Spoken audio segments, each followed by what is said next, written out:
Kozhikode Malaparamba sex racket കേസിലെ മുഖ്യപ്രതികളായ പോലീസുകാർ അറസ്റ്റിൽ. SP ഓഫീസിലെ ഡ്രൈവർമാരായ ഷൈജിത്തും സനിത്തും പിടിയിലായത് താമരശ്ശേരിയിൽ നിന്ന്.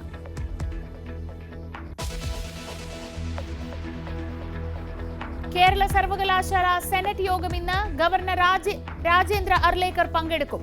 ഭാരതാംബയുടെ ചിത്രവിവാദത്തിൽ അംബേദ്കറുടെ ചിത്രം ഉയർത്തി പ്രതിഷേധിക്കാൻ SFI. കനത്ത സുരക്ഷയൊരുക്കി പോലീസ്. സിൻഡിക്കേറ്റിലേക്കുള്ള വിദ്യാർത്ഥി പ്രതിനിധിയുടെ തെരഞ്ഞെടുപ്പും ഇന്ന്.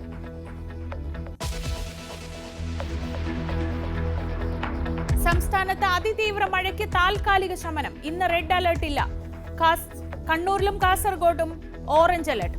മഴ ഒഴിഞ്ഞെങ്കിലും നാടെങ്ങും മഴക്കെടുതി.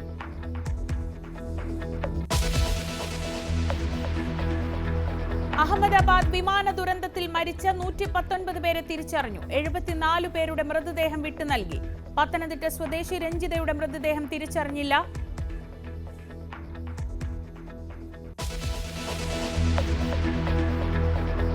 G7 ഉച്ചകോടിയിൽ പങ്കെടുക്കാൻ പ്രധാനമന്ത്രി നരേന്ദ്രമോദി ഇന്ന് കാനഡയിൽ. ഇറാൻ-ഇസ്രയേൽ സംഘർഷം ചർച്ചയാകും. ഡൊണാൾഡ് ട്രംപ് അടക്കമുള്ള രാഷ്ട്ര നേതാക്കളുമായി കൂടിക്കാഴ്ചയ്ക്കും സാധ്യത.